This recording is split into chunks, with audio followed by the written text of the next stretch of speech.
Քանի որ առջևում հարության տոնն է, այդ իսկ պատճառով այսօր պատրաստել եմ կուլիչ գրաֆին և ուզում եմ ձեզ հետ կիսվել պատրաստման եղանակով, որովհետև այս բաղադրատոմսով ստացվում է շատ նուրբ, թեթև ու անչափ համեղ։ Պատրաստենք թեթխմորը։ Գոլկաթին ավելացնում ենք խմորիչ, ընդհանուր զանգվածից շաքարավազ և ալյուր։ Լավ խառնում ենք և թողնում 20-30 րոպե, որպեսզի հասունանա։ Պետք է ստացվի ահա այսպիսի զանգված։ Մեկ այլ տարայի մեջ իրար ենք միացնում 1 ձուն և 2 ձվի դեղնուցը։ Ավելացնում ենք մնացած շաքարավազն, մի պտղունց աղ, վանիլին, կիտրոնի կեղև և լավ խառնում ենք։ Այնուհետև ավելացնում ենք թթխմորը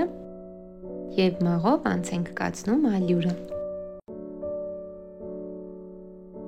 Մի փոքր խառնելուց հետո ավելացնում ենք հալված կարագն ու ձեռքերի օգնությամբ միացնում ենք խմորը։ Անհրաժեշտության դեպքում կարող եք մի փոքր ալյուր ավելացնել։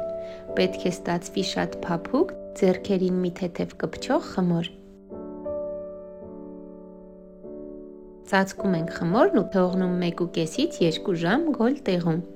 Ինչպես տեսնում եք, ինձ մոտ ծավալով 2-3 անգամ մեծացել է խմորը։ Ձեռքերի օգնությամբ տրորում ենք և ևս մեկ անգամ 20 րոպեով թողնում ենք հանգստանա։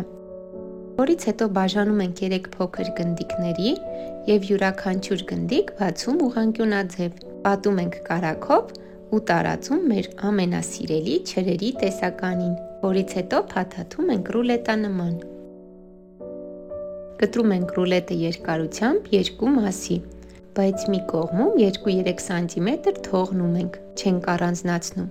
Փաթաթում ենք խխունջի նման։ Գրաֆինը տեղափոխում ենք ֆորմայի մեջ և ծածկում ու թողնում 20 րոպե, որպեսզի հանգստանա, որից հետո տեղափոխում ենք 180 աստիճան տաքացրած ջեռոց 30-40 րոպեով։ Տեսեք ինչ գեղեցիկ են ստացվել։ Վերջնական տեսքը կլրացնենք շաքարի փոշիով։ Մեր նուրբ, փափուկ ու բերանում հալչող գրաֆիները պատրաստ են։ Իսկ ինձ մնում է ձեզ ուրախ զատիկ մաղթել։ Եթե հավանեցիք, միացեք իմ ալիքին։ Այնտեղ շատ հետաքրքիր և համեղ տեսանյութեր կգտնեք։ Այսօրվա համար այսքանը։ Մնացեք խաղաղությամբ։